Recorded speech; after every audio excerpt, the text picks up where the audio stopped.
Welcome to episode 2 of the Wannabe Investors Podcast. I'm co-host Mark Stevens.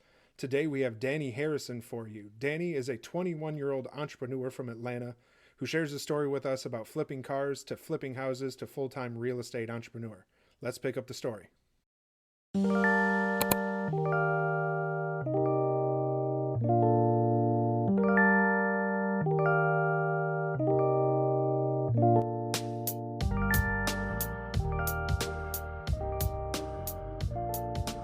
So I'm Danny, from Atlanta, Georgia. Lived outside of Atlanta pretty much my whole life. I got a real estate business now, so that's pretty cool. My journey started out, I guess, kind of, I grew up in a kind of sort of little small town. Growing up, I didn't have the best upbringing. Like, my parents tried their best, but we jumped from like house to house, struggled with money when I was younger. So I picked that up in my head and I was like, man, this is like, why does this have to be a problem? Like, they're sitting there trying to make ends meet, especially like in the 2008 crash that hit them really hard. So me just kind of growing up in that, and just seeing my dad's struggles, it kind of always since then got kind of put in my head of like, I never want to go through that myself. Right. So I really took that, and kind of just the whole time I was growing up, I was like, not like I was obsessed with money, but I was like, how can I make money to make sure I never have to go through that? So I was that dude in like elementary, middle school, high school. I was flipping stuff in school. I went from like flipping candy bars, flipping bracelets. I graduated. I started flipping phones in high school. Like, people are like, oh yeah, I got this phone with a broken screen. I'm like, okay, sweet. I'll pay you like $50 for it. I put a $20 screen on it, sell it for $200, Man. So I'm sitting there flipping phones too. I'm just like flipping anything. I was flipping shoes too for a little bit. Anything I could find that someone would give to me at like a good price. I'd be like, okay, I can find someone else that's willing to pay like double this and make some money off of it. So I was on that whole Facebook marketplace hustle. When I was like, before I could even get a job, I was like 14, 15. I was like, well, no one wants to let me get a job here, because like I applied to places. I tried getting a job as soon as I could because I just wanted to make money. So I was like, okay, well, I have to make money somehow, so I'm just going to figure it out. So I was doing that. So I'd say flipping phones made me probably like, dude, I had like $1,000 in cash at like 15 years old. I thought I was balling, dude. Oh yeah, $1,000 then, like you're king, man. Nothing can stop you. Dude, I even made, what's that? Go ahead. No, I was going to say, what did your friends say about all this? Like, did they have your back? Were they against it? Were they with you? Did Bro, they become people your were just like, employees? dude, this man Danny's a hustler. I had a YouTube channel too. Like, I do vlogs, and I even like made videos about like, yo, I'm 15 years old. I just made $1,000 without even working a job. And like, I had all my friends commenting on it, like, yo, what's up? This is cool. So people knew I was the guy that hustled. And I did the flipping phones, but I also found this opportunity. I was at Walmart one day, right? So they got these 6-packs of Hershey's bars. Like, the one Hershey's bar you'd pay like $1 and something for. They got a 6-packs of them on sale for $2 because they got way too many of them. I bought $200 worth of Hershey's bars in those 6-packs. I brought them to school. I was hustling Hershey bars when I was in like 9th, 10th grade. So everyone was giving me $1 a Hershey's bar. My ROI was $4 a pack, because I spent $2 on one pack and I was selling 6 of them. So I made like $150 just buying a bunch of Hershey's bars, and just like, hey, you want Hershey's bar? Give me $1.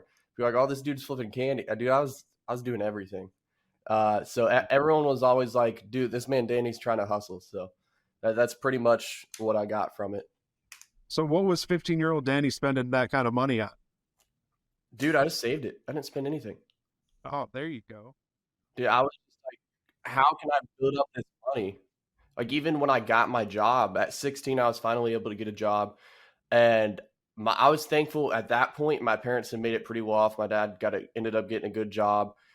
So they were doing well. So it was to the point where my parents didn't mind me driving their car to go to work. So I didn't even have to buy a car.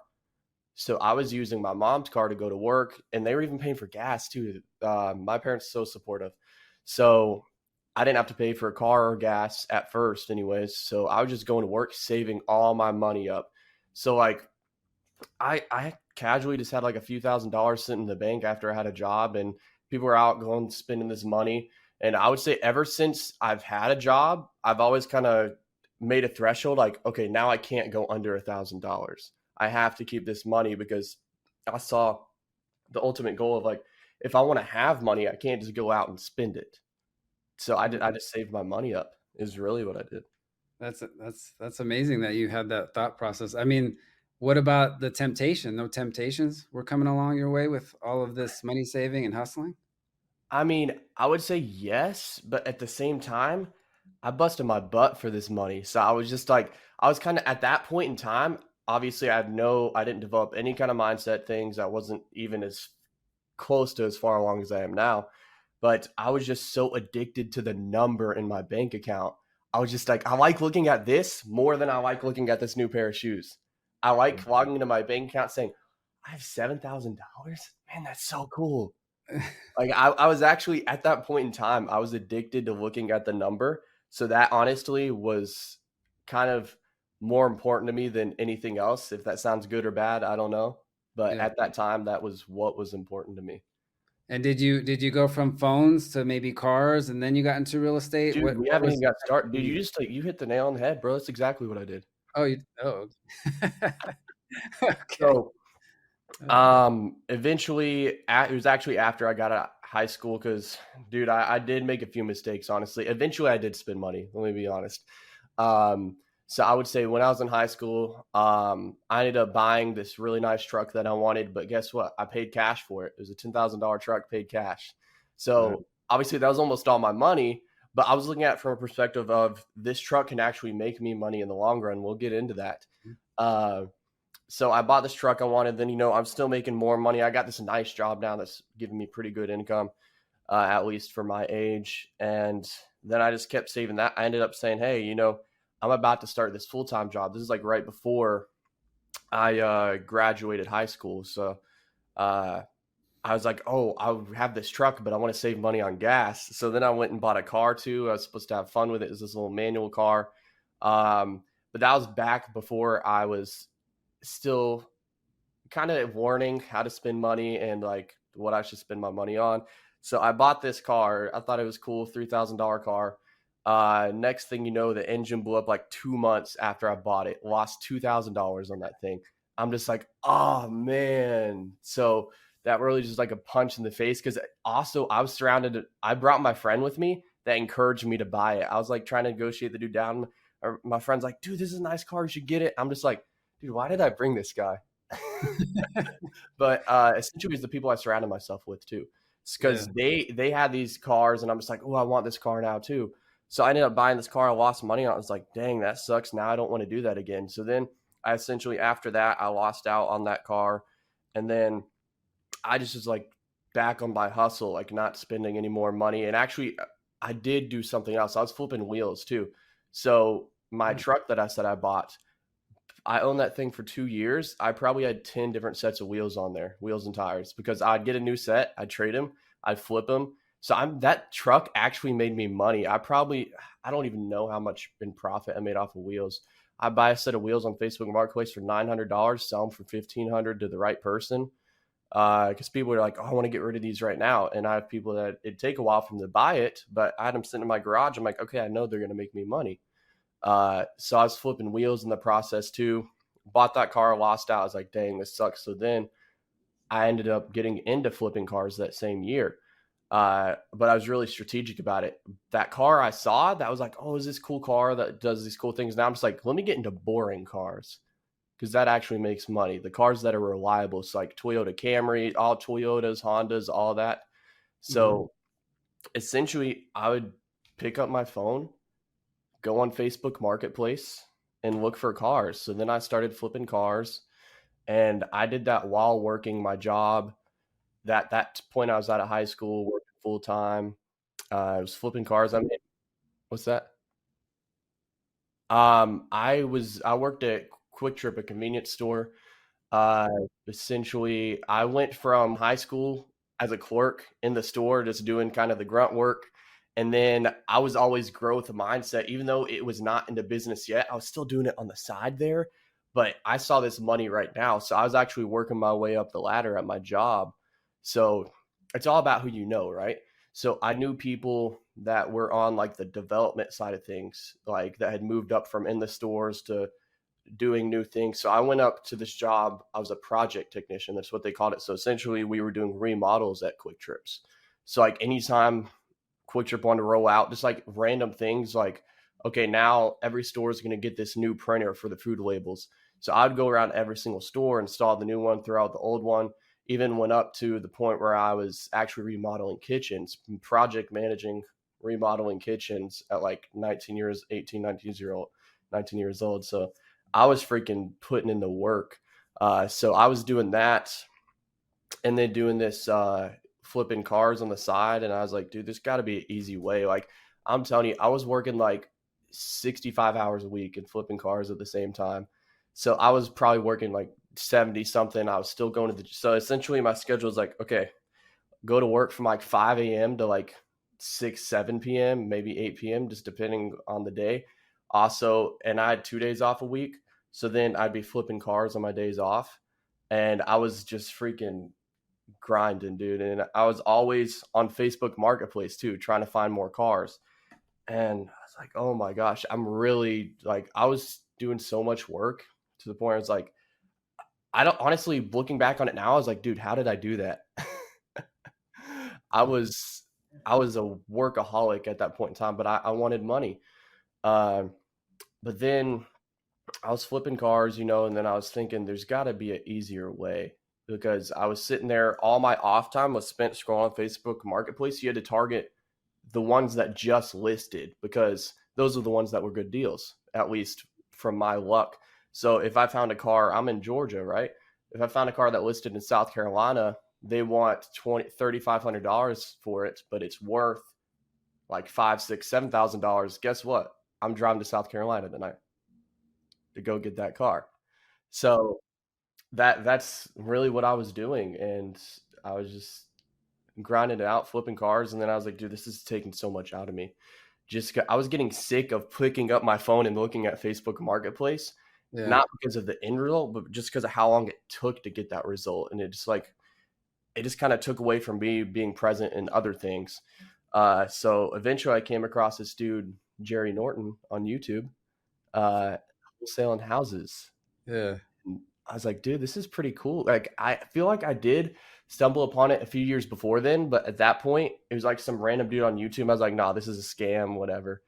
So I started watching Jerry Norton. This was actually, I want to say June, July of 2021. So I was digging into that. And then honestly, I was so busy at work still that I kind of put it on the back burner and just was like still working, but it was still in the back of my head. The gears were spinning. So I was watching a YouTube video every now and then, but I never took action because I was just straight up in the consuming stages of like, dude, I don't even know how to get on the phone with a real estate agent because that's kind of what I was watching. Or even like on the phone with a buyer. Like I had no idea. I was just consuming content. So what really changed it for me is towards the end of 2020, I want to say like December, I was watching some YouTube videos. I kept seeing ads for this dang Blue Genie. This dude, Jamil Damji, talking about wholesale. And I remember it. I'm like, dude, why do I keep seeing this dude's ads? It's like some Lamborghini mentor, this and that. And I remembered I actually saw him do a YouTube video with Jerry. And at that point, I had trusted Jerry because I'd seen all these YouTube videos.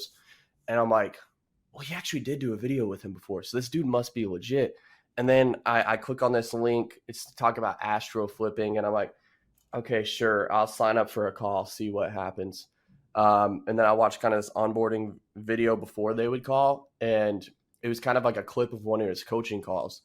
And he was having a prayer and just kind of the way he was talking, I'm like, dude, something feels right about this. I don't know. Like I remember I was literally, the link got sent to me.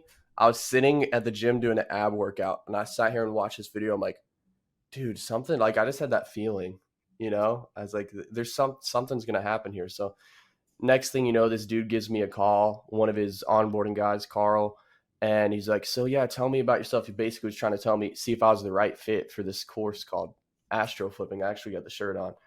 Uh, and like I said, at this point, I didn't take any action yet. I was just consume, consume, consume. So next thing you know, I actually joined Astro Flipping. I spent this because these mentorships, you gotta spend a big chunk of change at first, but that's basically the fee to show if you're actually willing to put in the work. It's like, are these people going to show up or not? At that point in time, I had not developed my mindset to that stage. So I was just like I said, all I did was save up money. So I had a bunch of money stacked up at that point when I signed up for Astro. So I had the money to pay for it, but I was just like, dude, this is crazy. But then in the back of my head, I was like, okay, so if I do one deal, because I've been watching Jerry Norton, he averages $10,000 a wholesale deal, right? So I'm like, okay, if I can do one deal, it'll pay off the mentorship. And then whatever I do after that, we'll just be making more money. So I was just like, this is when I got serious because I actually had skin in the game now. So I'm like, okay, what do I have to do? So I'm sitting here consuming this course to like take this action step. Like I was literally like, one of the steps is call hard money lenders. That's the first people you have to call to see what kind of terms they offer, what kind of points origination, all that stuff. Just like, oh my gosh, like what am I doing? Like, hey, what's going on? Like I was freaked out, but you got to fail forward. Mm-hmm. So I started calling people up and essentially just taking action on the course. Then I started doing the things. So the way it worked out for me was kind of different. So I started telling everyone I knew, I'm like, yeah, I'm doing real estate now. I started being loud about it. Hadn't done any deals yet. So that was December 2021. This is January. I'm still doing the action steps. It's a 6-week course. So I'm trying to figure all this out, just figure out how to even like know what a property is. I don't even know how to comp at this point. So essentially I'm just kind of learning everything, right? And I have this one of my friends that I know like from high school, completely outside of real estate. He's like, hey man, my real estate agent, he had bought his personal house with her. He's like, she just brought me this property. And it's like, I told her I kind of want to flip a house. So bring me something when you got it. But I honestly have no idea what I'm doing. Can you help me? And at that point, I didn't know what I was doing either. But guess what? I knew the people that knew what they were doing, so I could connect to those people and make it work. So I was like, okay, this is awesome. I was like, yeah, man. I was like, you know what? We could make a nice fee if we wholesale this, because it was this property that was at like 50% ARV in one of the best sides of Atlanta. It was a really good area, caught like medium rehab at 50%. I'm like, dude, this is a freaking great deal. He didn't want to, he was like, man, I have a good relationship with this agent. I told her I wanted to flip it, so I really want to do this. And I'm like, okay, let's come up with a game plan. So came up with a game plan, got in contact with the right contractor. I actually had a good friend of mine now, Rocky. He's also an Astro as well. He pretty much got me all the connections I needed to make this happen. So I had money saved up. So doing a flip, it was possible because I had reserves. I didn't know about private money yet or anything like that. Let me show you how much of a noob I was. I didn't even know the steps of like I was getting a hard money loan, and I didn't even know how the process worked. So they're sitting here talking on the phone with both of us, and they're talking about some kind of construction holdback thing. And I'm just confused. I'm like, wait, so you don't give us the money? So it's like, I was literally just like failing as I went. I was like taking action, just like, let me figure this out. Like I might fail along the way, but shoot, let's freaking do it. So long story short, into February, we closed on this house to flip it. And we ended up flipping this house and ended up sold it in May and made $80,000 profit. It was like, awesome. Like, this is insane. And that is usually it's weird because most times people are just like, okay, how do I wholesale something? Then they graduate to flipping. But I went ahead in first and I was like, okay, let's figure out if this dude wants to flip it and that's the only way we're going to make this deal work, I'm not going to miss out on money. So we ended up flipping that. And then throughout that process too, I was also finding properties to wholesale. So dude, I joined Astro in December of 21 and then combining flipping with wholesaling, dude. Oh, it was the month of May for me. Because it's a compounding effect too. So I found a property in April that I wholesaled, found another one in April, just all from this agent outreach thing that I was doing. So by May, I think I made So it's 80,000 on that flip, and then another wholesale deal that was 32,000. Then what else? 32K on a wholesale deal? Yeah, my first Wow. one. Wow. Is How did you, let's talk about that deal a little bit. How did you find that deal? I actually, so in Jamil's course, he provides everyone with an agent list for their market, right? So I took this agent list from the Atlanta market. I got batch dialer. I imported the list of batch dialer, and I was just cold calling agents, making relationships. So this one dude I made contact with in January, real estate agent, he hits me up in April like, yo, dude, I got this property. We were going to go on market with it tomorrow, but I remembered, you wanted to look for a fixer up, so I figured I'd shoot it your way.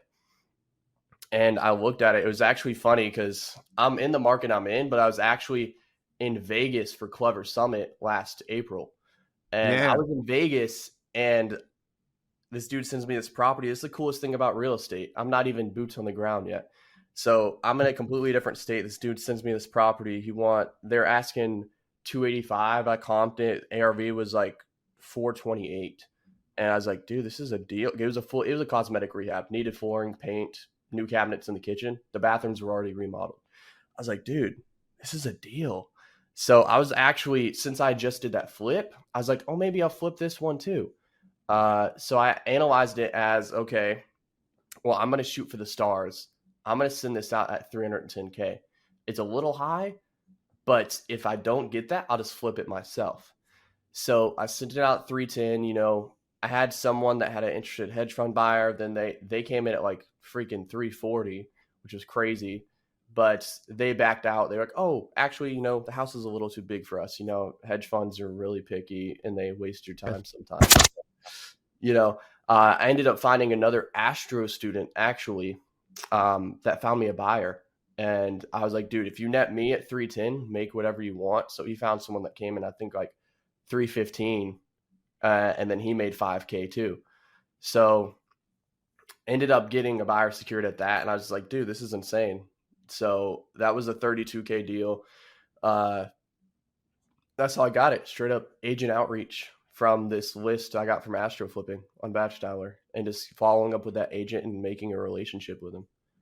Beautiful. And that's a lot of what the Astro Flipping model is, right? You're doing agent outreach, trying to find properties that are distressed. People need to sell them. That's what you said. That was your first deal, was right after Clever Summit last year. Yeah, that was my first wholesale deal. Your first wholesale deal. How many have you done since then? Ooh, I want to say it's around 10. It might be 9. It might be 11. I'd have to pull them all up. I don't have the exact count, but it's around that area. So all in all, like real estate transactions, including flips, wholesales and everything, I'm probably at like 15 right now in like a year and a few months. How old are you, Danny? 21.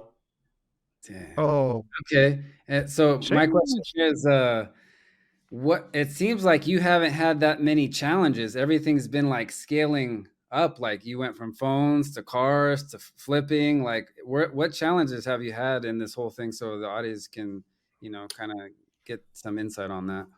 I would say the main thing, especially getting into real estate, I realized this is not the most important thing, is what's in here. Mindset first. That's what the Astro Flipping course actually takes you into that. So it's a 6-week course. In week 1, there's nothing to do with real estate. You join this course like, I thought I was learning real estate. What is this? The first week is all mindset. It's a full week of mindset. So it's getting your head right up here and getting all those limiting beliefs out the window. Because if you're trying to build this business, you're like a week and a half in, like, oh, nothing's happened yet. What's going on? Like, am I really not cut out for this? Oh, dang, am I really not going to be able to do this? Like, just like all those things in your head, you got to get rid of that. Like, no, I can do this. It might even take me 6 months to even get one thing out of it. But as long as you show up every single day and put in the work and don't let yourself get in your head, there's no way you're going to fail. There's literally no way. And that's what I heard. I was actually at Wholesale Hotline a few days ago, and Pace was like, dude, all I had to do was show up every day, and look at me now. Like, all you have to do is show up and put in the work. So getting your mindset straight and actually like killing all those limiting beliefs and even the people you surround yourself with too, right? So you're a product of the closest 5 people you hang out with, right? Mhm. So if you're hanging out with all these people that are making like 30, 40, 50, 60,000 a year, it's kind of limiting your financial thermostat. You're surrounding yourself around them, you're doing what they do. And now I'm going to be honest, pretty much all of my friends now either earn real estate or they own businesses. I'm not friends with anyone I was friends with at high school except one guy, and he also is trying to start his own business. So I'm trying to help him out too. So it's really getting your mindset right and surrounding yourself around high level people.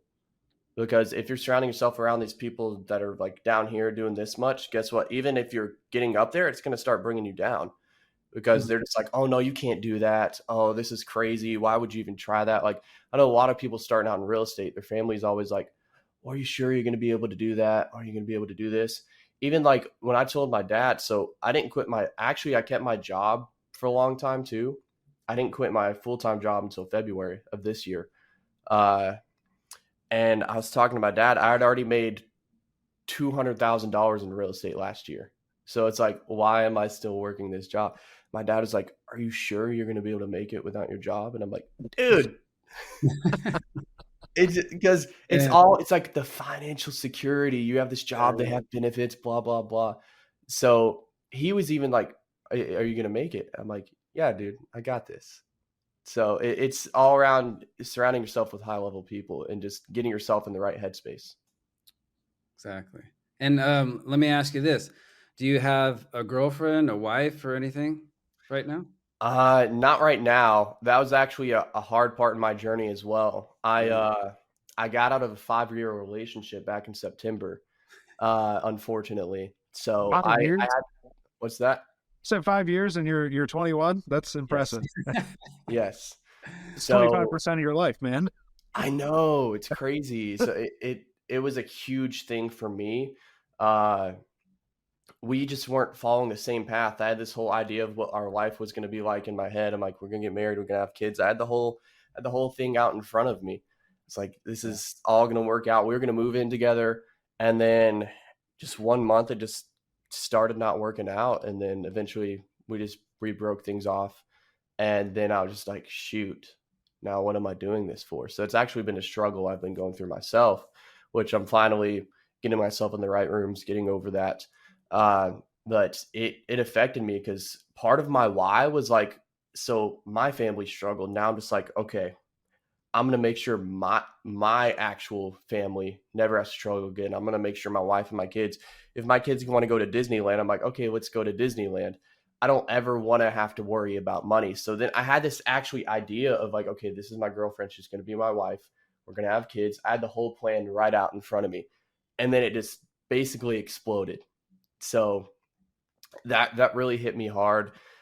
So I was recovering from that, and it was a process. I'm going to be honest. So it's the roadmap is not always going to be smooth sailing. Like I just mentioned how awesome the month of May was last year, and you guys are like, oh, this is crazy.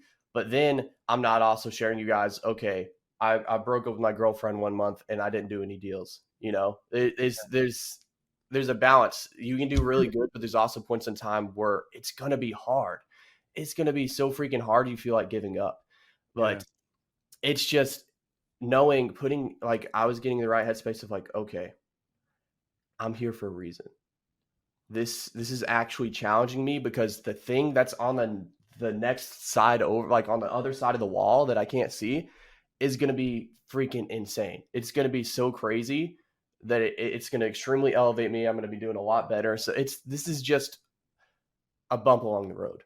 And that it's just telling myself that is what really keeps myself going. Cause I know it's the truth.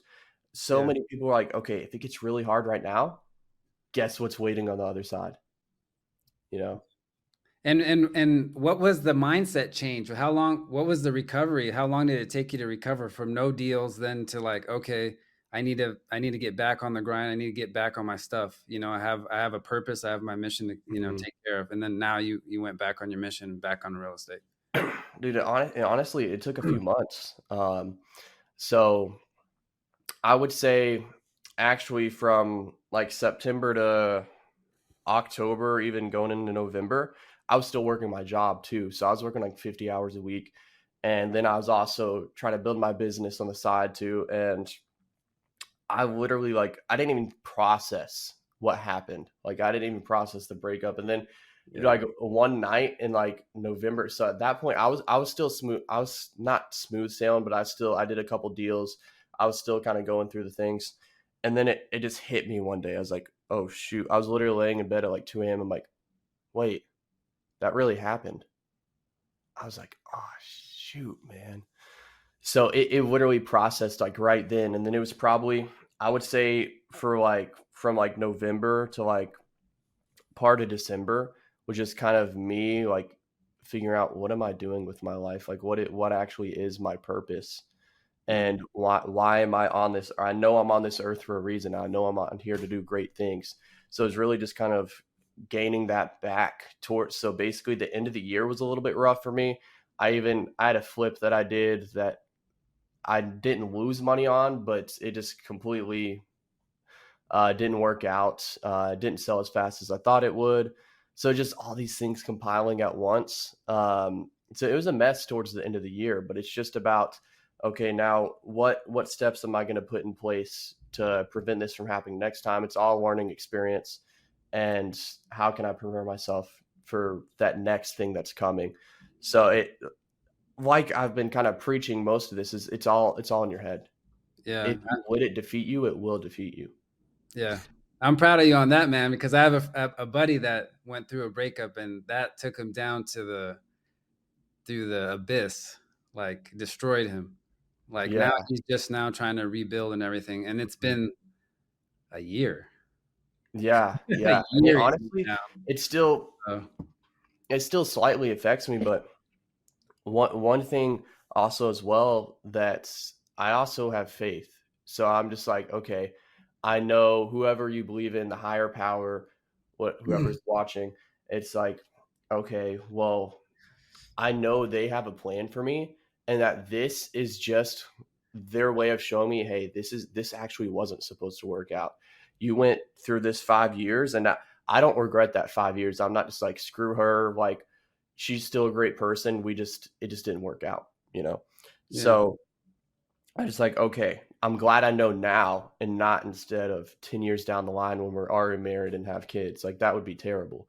So I'm like, okay, this happened for a reason right now. And maybe that's just that door closing and the next door opening up for, this next person that's going to be extremely amazing. Or maybe I'm just going to be on my own for a few years. Who knows? Maybe that it's just part of my journey that I have to go through.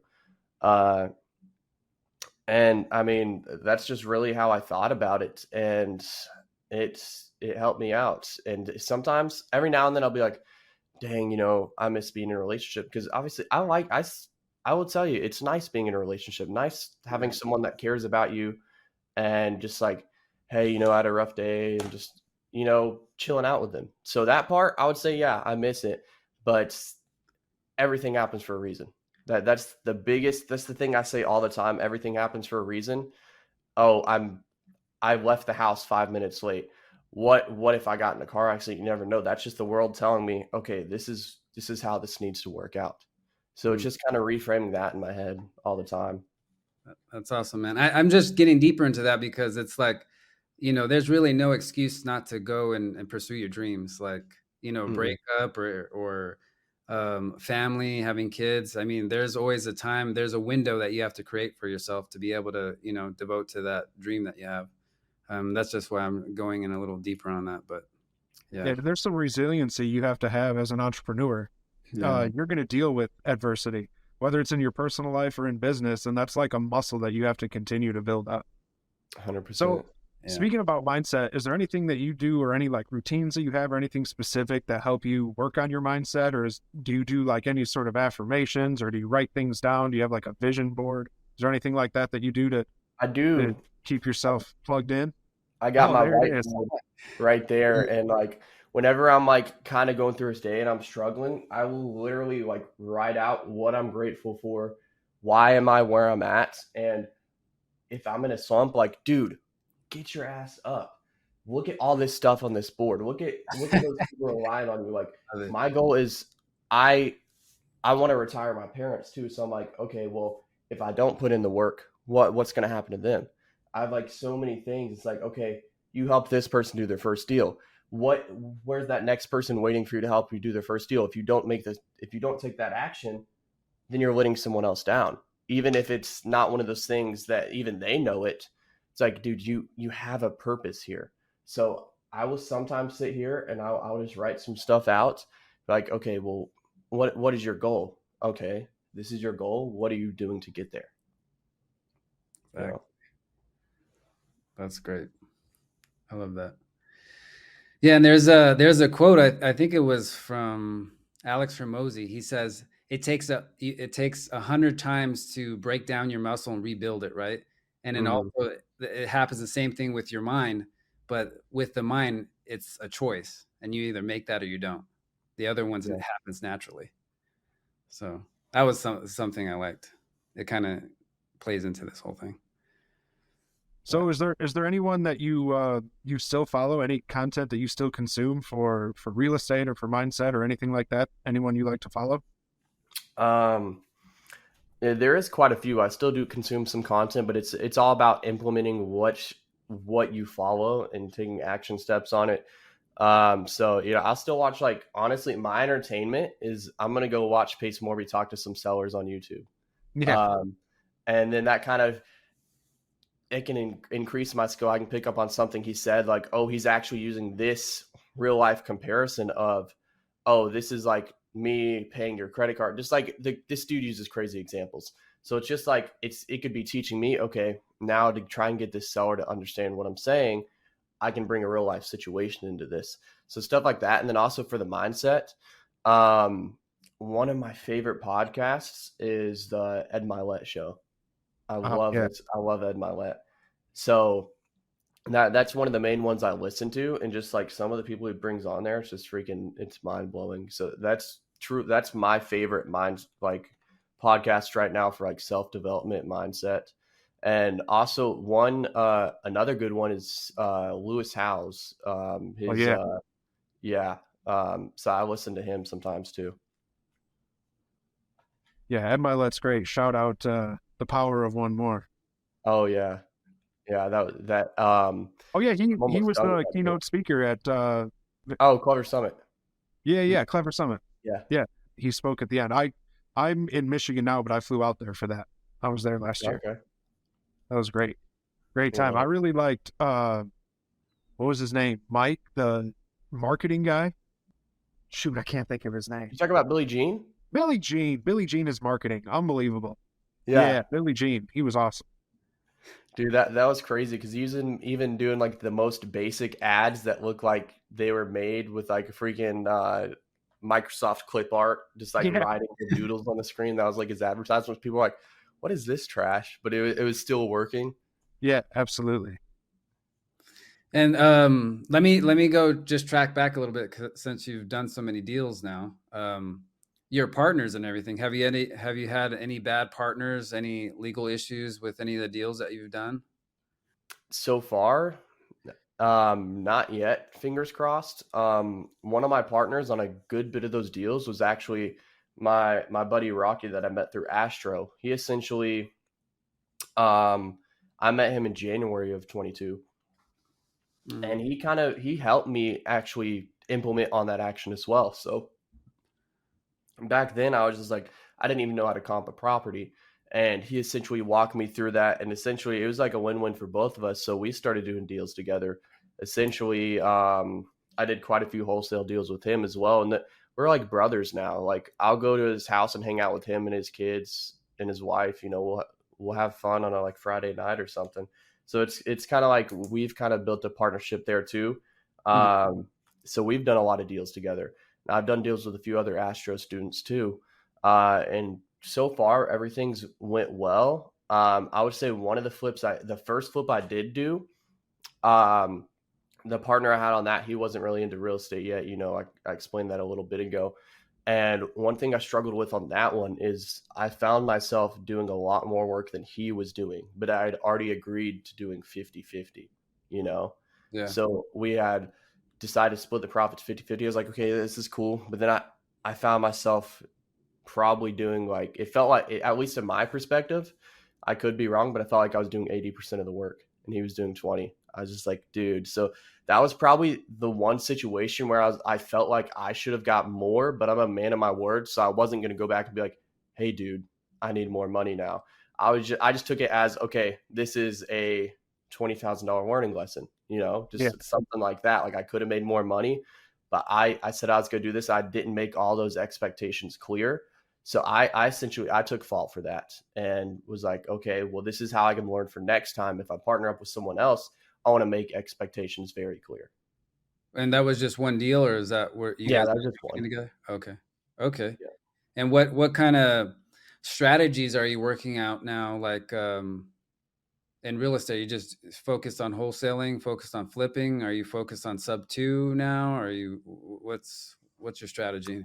So right now I am focused on wholesaling and flipping. My goal is ideally kind of on my board is like, okay, I want to do 4 wholesale deals a month and do 1 flip. So 5 properties total. So that's my goal, still working to get there. But doing some wholesaling, to get that active income in, and then doing flipping, it could take a few months to get money on a flip. So I'm basically doing both of those right now. And it's all basically agent outreach and JV wholesale deals from actually. So now I'm essentially a group leader in astro flipping for Atlanta. So anytime someone new in Atlanta comes to the Atlanta market, they always hit me up, say, hey, how do I do this? How do I do that? So essentially it's a way of lead generation for me because I can teach these students how to do deals. And then I'm going to be one of the first people they bring it to see if it's a property, see how it can work out, and tell them, hey, you need to do this instead. So it's essentially like another way of me pulling in deals. So that's kind of both of the ways that I'm getting my properties right now. So you're kind of building a little sub community within astro flipping. Mm-hmm. Having your own community there. That's important, I think, for our listeners, for everybody else. That, and you've said it several times, it's the people you have around you. And if you're out there giving value to other people and helping people get their first deals, like if you were the person that helped me get my first deal, like I'm going to do anything I can to bring deals to you or help you out in the future. That's just kind of how it works. 100%. And whether it's not like you even have to keep track or keep score that way. It's just kind of like intuitively you're more willing to help somebody that's helped you, and kind of all rise together.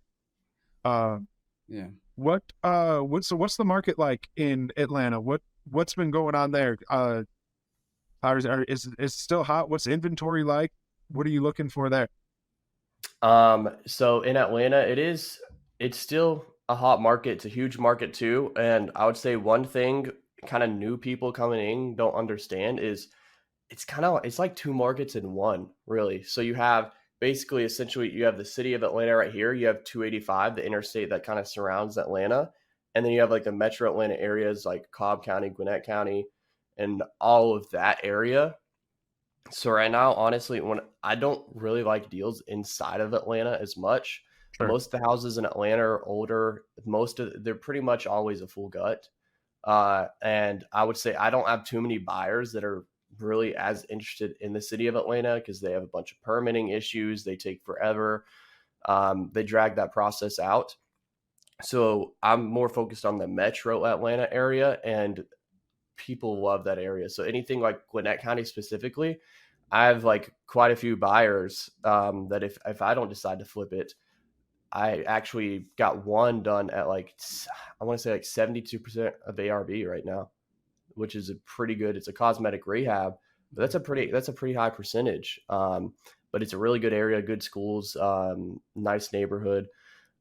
So it's really, I'm focusing more on kind of like the suburban areas and not as much in the city.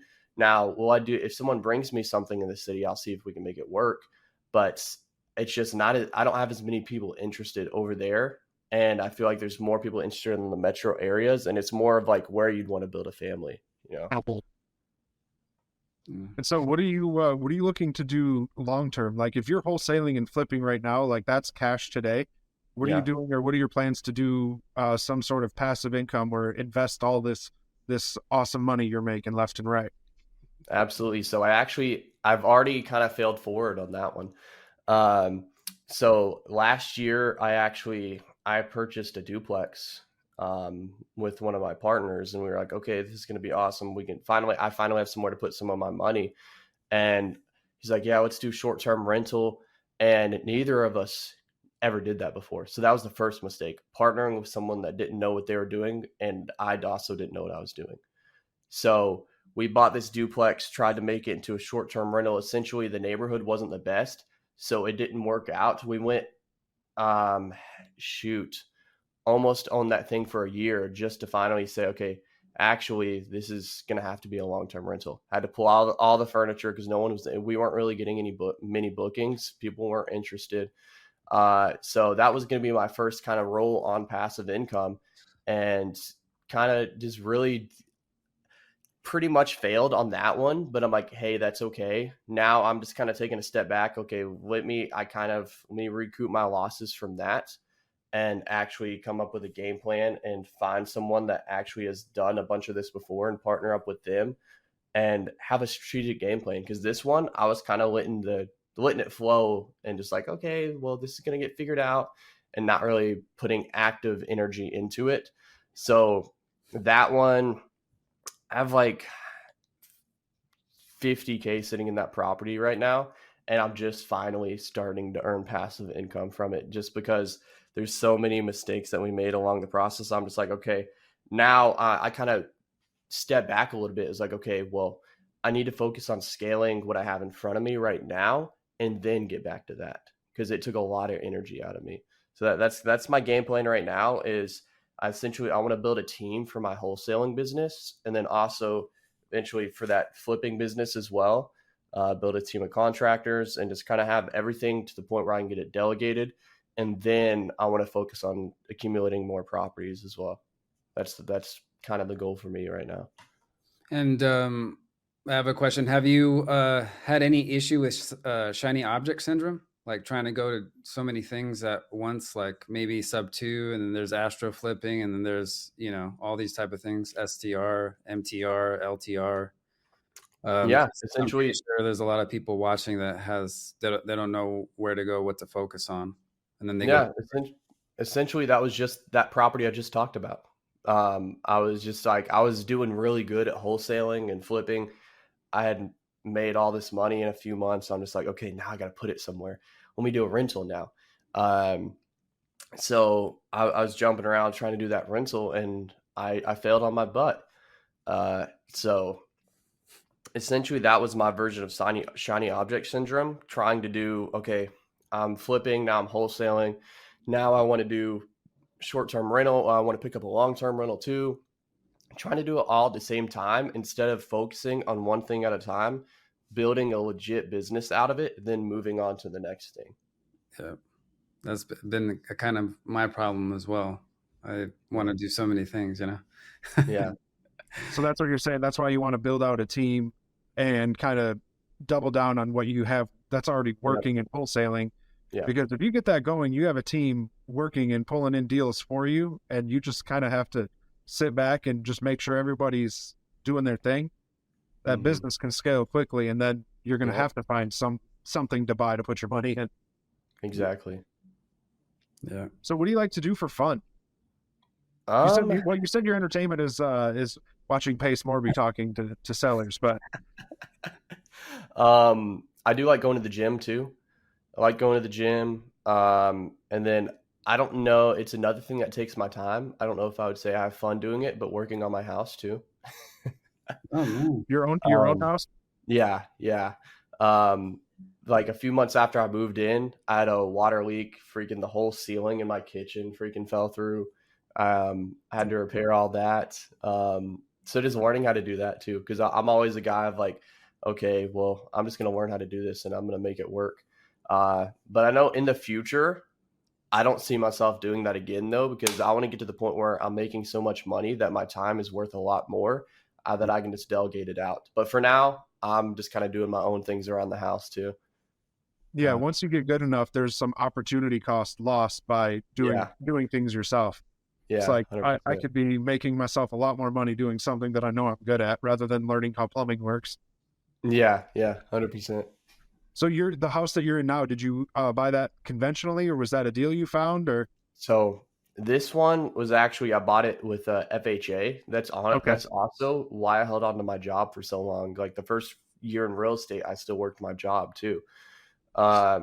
Essentially, I wanted the financing to get approved for the house because I knew I wouldn't get approved if I quit my job.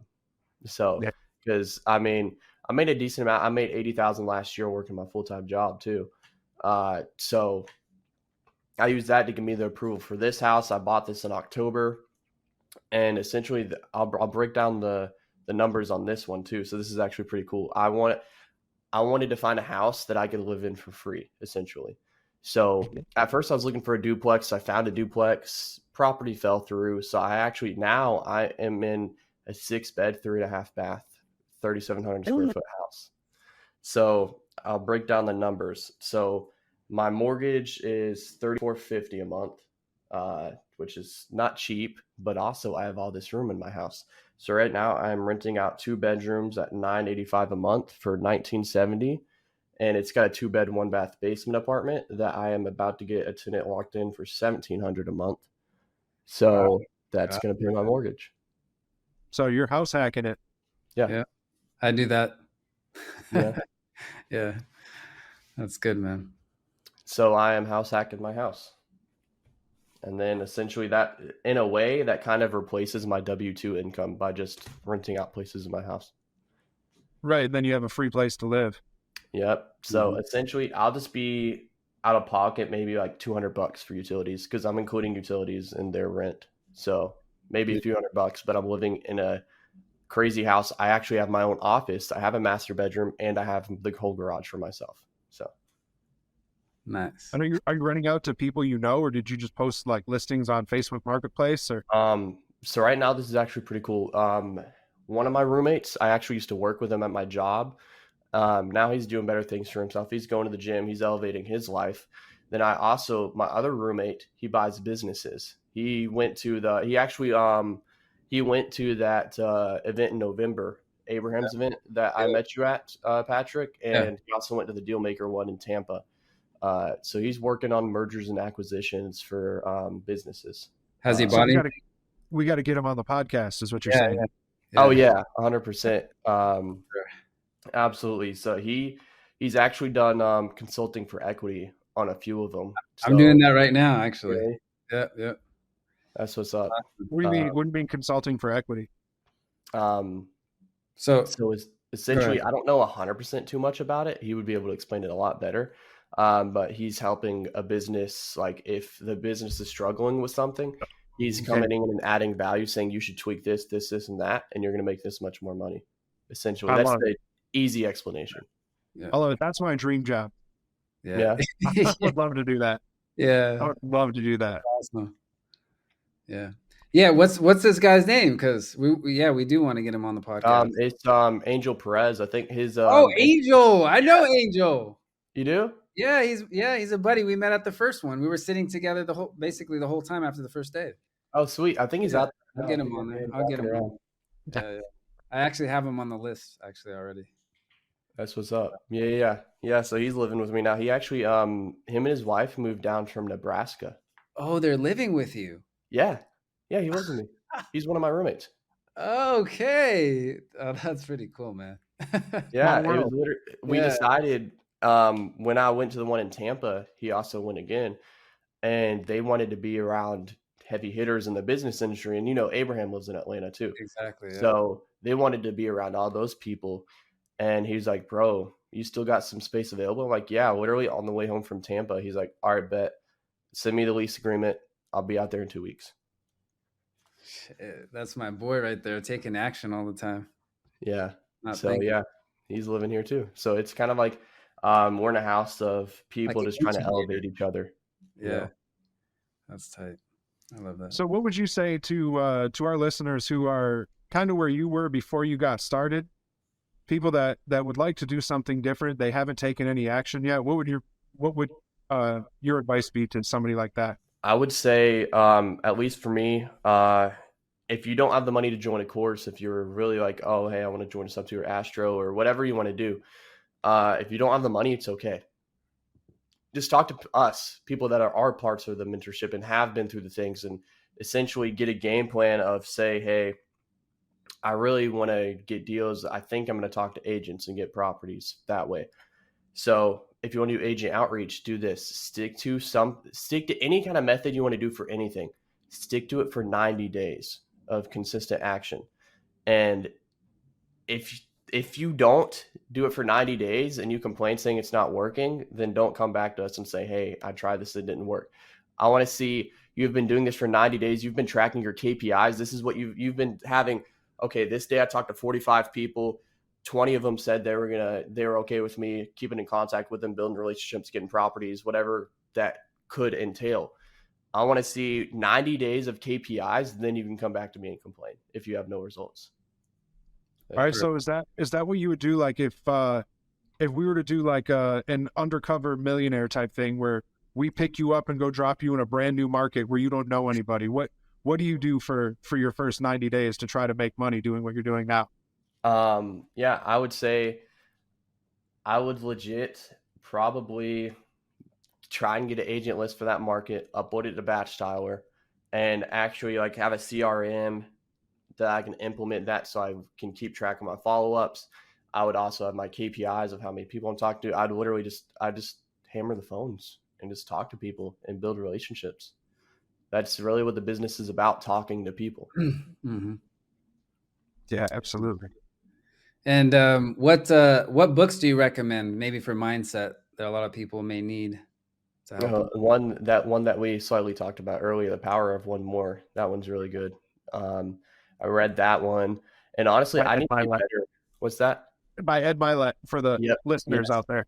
I need to get better at reading myself. Honestly, I don't read that much, so that's something I'm trying to implement more as well, because part of me felt like I had to read the physical book, and I felt like an audiobook was cheating, but I know a lot of people do it, so I need to start picking up on audiobooks and just reading a lot more. But I have read The Power of One More. I've read Rich Dad Poor Dad. I've read quite a few things, but I definitely need to do more reading for sure.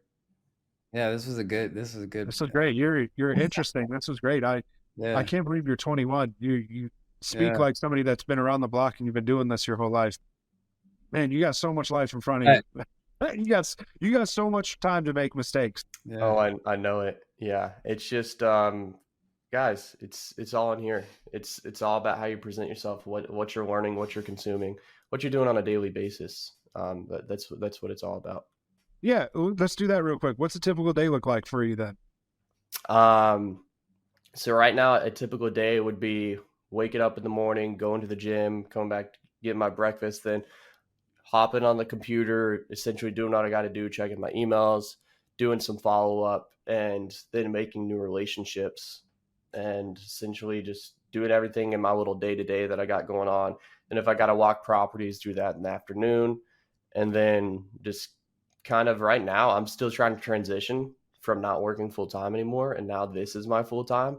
So in the evening, I will chill out a little bit. And also one of the other things I've been doing a lot more, if you guys noticed, I put my @ right here. Follow me on Instagram, Danny Buys Homes. I'm making 3 posts a day and at least 3 stories a day, going live once a day. So that's been consuming me a lot too. But another thing is being loud about what you're doing. Because if I wasn't loud on social media, there's a lot of people that probably wouldn't be hitting me up. So just be loud about what you do, and that can actually bring you deals too, social media. So I've been doing some social media too. So in the evenings, I might go live for like an hour a day too, just talking to other people in the business, inviting them on, and just doing stuff like that too. So day to day, gym, getting some work done from the morning time towards the afternoon, just making sure I got some Instagram situated. Just also do it. It's a little bit of personal development too. I'll do some meditation, at least like 10 minutes a day, just to make sure I'm keeping my head ready to go, So that's awesome. And so Instagram, that's the best place to get a hold of you. If anybody watching wants to either reach out or they've got some deals in the Atlanta market they want to shoot your way, Oh, that was Danny my Buys question. Homes on Instagram. Yep. Yeah, Danny buys homes right Are you there. only doing local deals, or are you also doing deals out of state? Right now, I'm mainly focusing on Atlanta. That's my main focus. I want to master that market first, then maybe I'll move on to another market. But by all means, if someone wants to bring me a smoking hot deal in another market, I know people all over the world. So All right. Earlier, you were talking about flipping cars. Our last guest transitioned into real estate also, well, from flipping cars first. really, Yeah, so that's two guests in a row. Maybe I need to start flipping some cars. dude, honestly, I cut it off ever since I started flipping houses. I cut off that business, and I'm like, dude, in 2021, I casually just made 20 grand flipping cars. So now I'm making posts on Facebook again. Yo, I'm looking to buy cars. If you know someone, hit me up. Like, if someone's trying to sell a car, let me know. So I started advertising again just because it's like a cool side hustle to have. Yeah, when you're flipping these cars, were you doing anything to them, or you're literally just buying low and trying to sell high, or are you cleaning them out or doing anything? It just depends on the car. There was some cars I was getting that were in good condition that I didn't have to do anything to. There was others on the other hand, like I'll break down one, for example. I got a 2005 Toyota Tacoma, 130,000 miles. It's beat up a little bit. AC didn't work. So essentially it needed a new compressor and everything. I bought this truck for $3,000. I had my mechanic. I didn't do anything myself. I was like, screw that. I'm going to pay someone to fix it. So I had him do the new AC and everything. It might have needed something else. I think I spent like $1,200 in repairs. So now I'm in at $4,200. I had to register it as well. Legally, you have to register a vehicle. So like $4,500, and I sold it to someone for $8,000. So Yeah, do a couple of those a month. it's just the hardest part. Same with real estate, is just finding the vehicles. It's Sure. always about finding what you want to flip. That's the hardest part. Yeah. Yes. Awesome. Okay. Awesome. Well, that's it. We're going to wrap it up. Sweet. Sounds like a plan. I appreciate you guys having me on. This was fun. Yeah, this was great. Thank you. Appreciate it.